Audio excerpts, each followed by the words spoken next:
Next, we have some individual questions for actually your companies. First one for ChatSlide.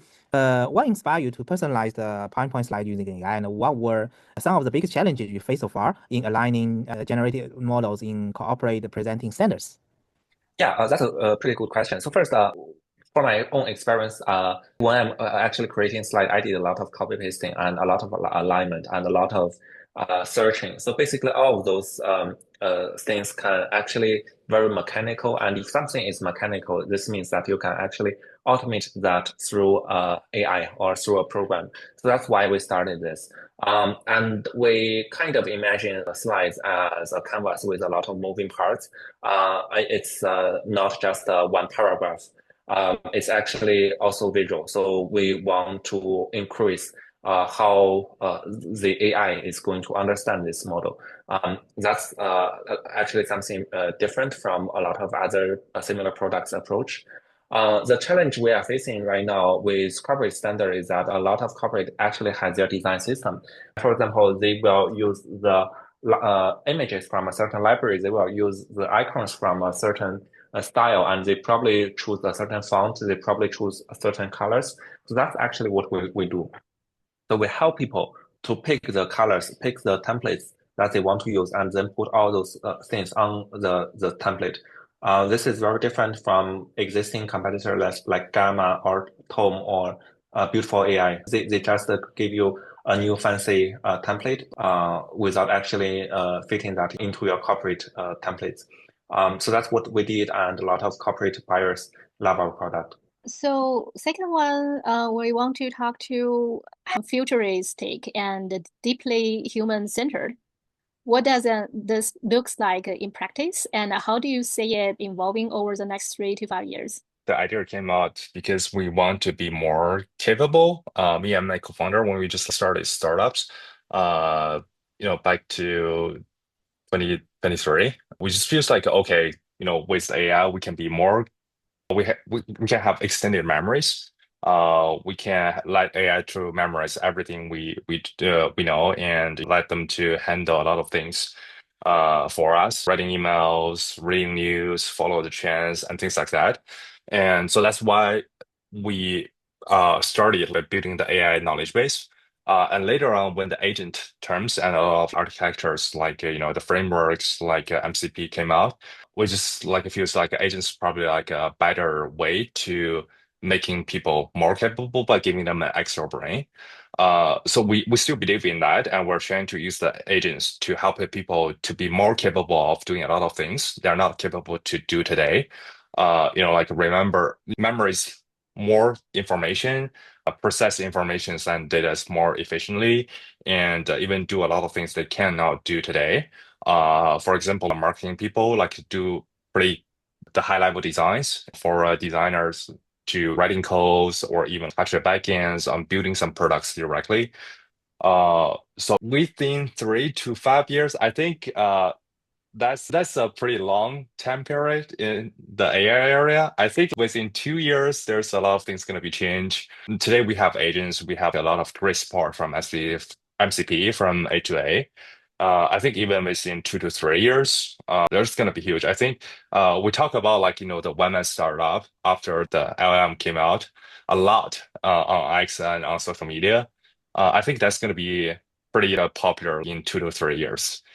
One people can start a startup doing a small business or something because with the AI and agents and Excel brains, they're capable of doing a lot of things. And not just like startups. I think, like even for educations, for kids, they're definitely gonna be capable of doing a lot of things that are not capable to do today. Yeah, that's what we see like, in 2 to 3 years time frame. Thank you. Next question is for Joe. You are building a framework, right? So definitely there are many people applaud that adopt your framework. So what are some real world cases you see so far where these agents could already making a big impact? And also, is there any kind of specific industry or task you see that people are doing agent using your framework a lot? So there are different people using it for different purposes, but right now we're mostly heavily on in e-commerce and financial services. So workflows wise, sales, customer service, recruiting, internal back office, due diligence, are pretty popular. What's your predictions for AI agent development for the next 3 to 5 years? I think talking about 3 to 5 years, it's totally different. AI is evolving really, really, really fast. Like a lot of things going to be changed within 6 months or just a year.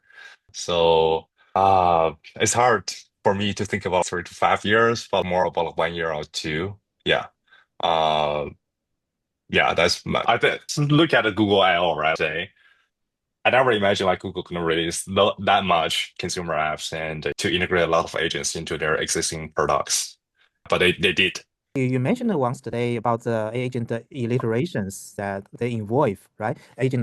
You mentioned that agent talk to agent, maybe they can learn from those agents that evolve and iteration. Then it will happen, or do you see any possibilities? Or Yeah, for sure. I think so it's also like a paper released by Google.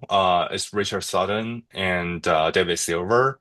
I think it's a huge thing. I think probably I don't know that much, but I assume a lot of research is being conducted on the era of experience.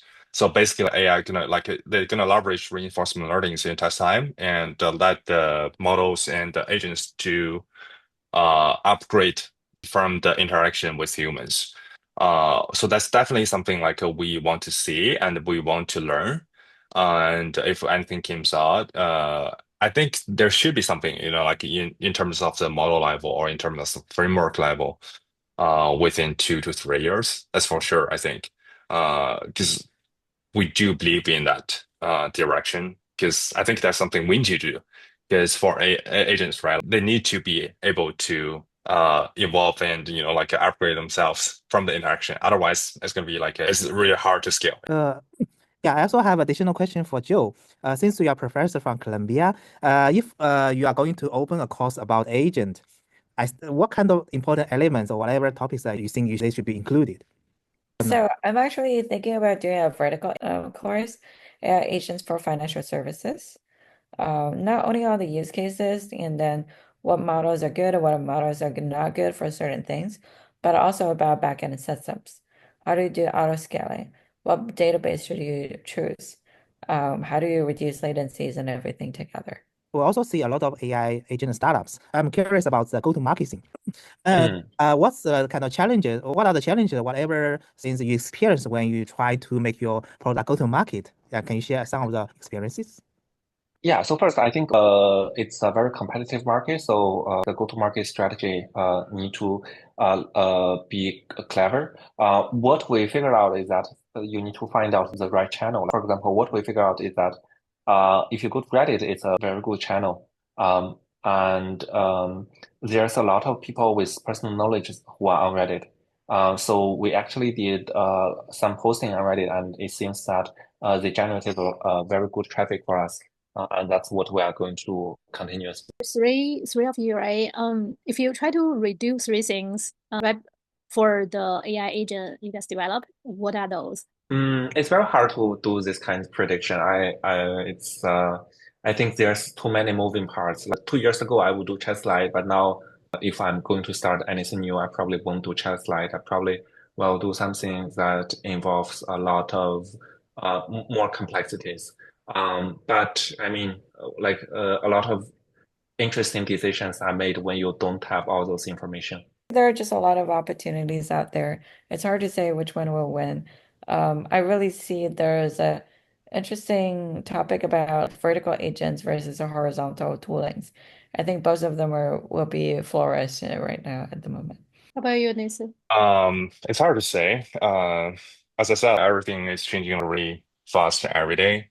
But if start from beginning, I would directly jump into the agent space. I won't touch any knowledge base and things like that. I think I like a lot of imagination 2 years ago, and I think the paradigm has shifted.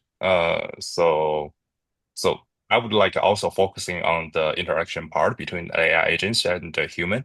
I think that matters a lot from our experience today, because we do see a lot of people and users not using some agents just because of the interaction, or like there are a lot of things they can do on the results AI generated. So that would be definitely two parts. Jump into the agents directly and spend more times on the interaction between human and agents. Yeah. And is there anything that you want to add to the audience? Yeah, so first I want to do an advertisement to our product. If you haven't tried and if you are a knowledge worker, feel free to try ChatSlide.ai. And second, as I mentioned, we are trying to help people to, what we experienced with our own platform is that we figured out that Reddit is a very good source for traffic. So if you are also interested in that, please feel free to reach out and we can discuss the strategies for the growth of your product. Yeah, never under hype about AI. Everything's going to be changed overnight. So if there's something you think AI is not doing good, take another look like tomorrow morning. Thank you. How about you, Joe?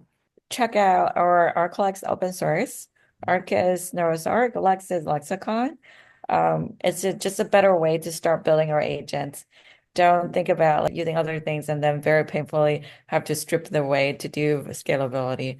It will save you a lot of work. Thank you. Thanks for your time today. Thanks, everyone. Thank you. Thanks. Nice to Bye. talk with everyone. Woo!